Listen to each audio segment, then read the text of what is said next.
The morning she told me we were leaving tomorrow, I was watering the jasmine plant my late husband had planted. Her voice cut through the quiet like a knife. And when she said she had sold my beach house, my heart didn't break, it stopped. Because she had no idea what was buried under the floorboards of that house. And why selling it meant losing more than just bricks and walls. I never thought the day would come when my own daughter would talk to me like a stranger.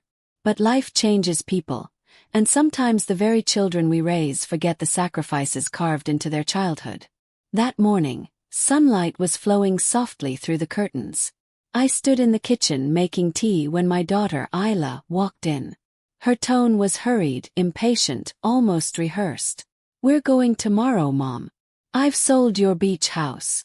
My hands froze around the kettle.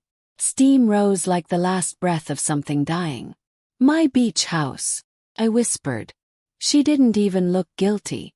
She looked relieved. "Yes," she said, scrolling through her phone. "The buyer transferred the advance. We'll go sign the final papers tomorrow. I told you already, we need the money. You're not using the house anyway." Not using it. That house was the last piece of my life before everything collapsed. Before my husband died. Before Isla drifted away. Before my heart learned how to beat alone. "Isla," I said slowly, forcing calmness. "You can't sell it. That house." She cut me off. "Mom, please. Don't make this emotional. I've done what's best for us." For us. Well, this wasn't for us. This was for the man she married who treated my home like his personal item. My voice trembled.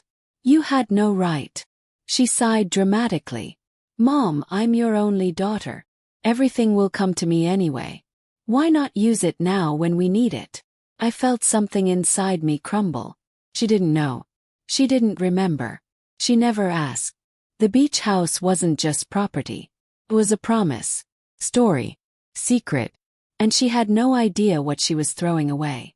41 years ago, that house was the first thing my husband built with his hands. A simple, whitewashed cottage beside the sea. He used to say, "If anything ever happens to me, everything you'll need will be inside this house." At the time I laughed, thinking he meant memories. But he meant something else entirely.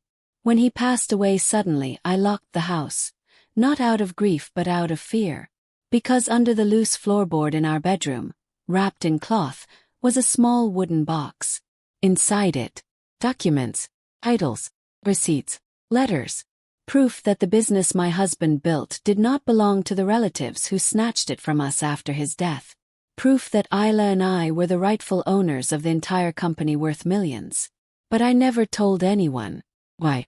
Because the relatives who took everything were the same people financing Isla's education. And I knew. If they found out, Isla would be in danger.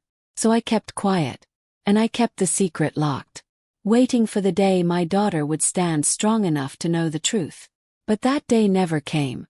Instead, here she was. Selling the house that held everything her father left for her. That night, Isla didn't speak to me much. Her husband kept calling her, nagging her about money. I heard their conversation through the thin wall. "Make sure she signs tomorrow. Don't mess it up, Isla." "Relax," she said. "She's old. What can she do?" "Old." I smiled sadly. Age doesn't weaken a mother's heart. It only sharpens it. I sat at my dresser and pulled out the last letter my husband ever wrote to me.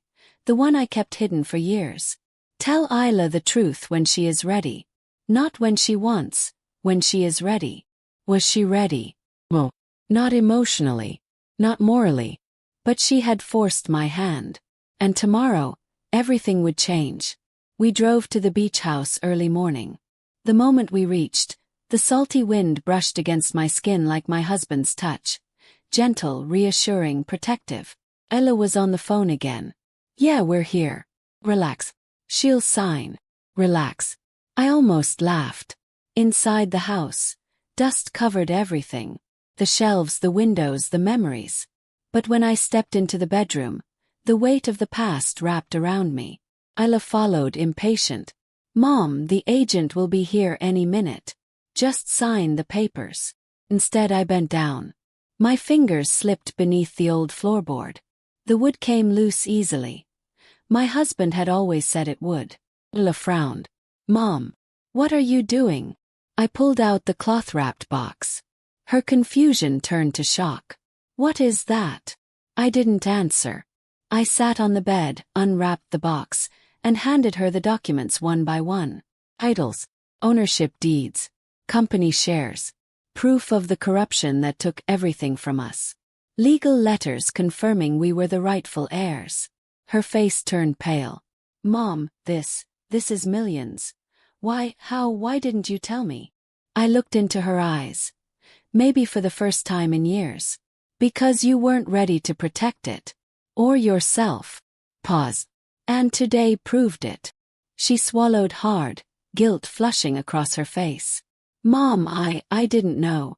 I thought selling the house was practical. I finished softly. Or easier than understanding your own family's history. Her eyes filled with tears. Mom, I'm sorry. I didn't mean to hurt you. Close the box gently. This house isn't just a memory of your father. It's your future, our security, our truth. The agent knocked on the door. Isla looked at the papers again. Then at the door. Then back at me. And for the first time in years, I saw my daughter again. Not a woman rushing for money. Not someone influenced by her husband. Just Isla, my child. She took a deep breath and walked to the door. I'm sorry, she told the agent. The house is not for sale. On the drive back, she held my hand. Mom, thank you for trusting me with this. And I promise, I won't let anyone take advantage of us again. I squeezed her fingers. She didn't know what it cost me. I whispered to myself. But now, she finally understands. And for the first time in years, the weight on my chest finally lifted.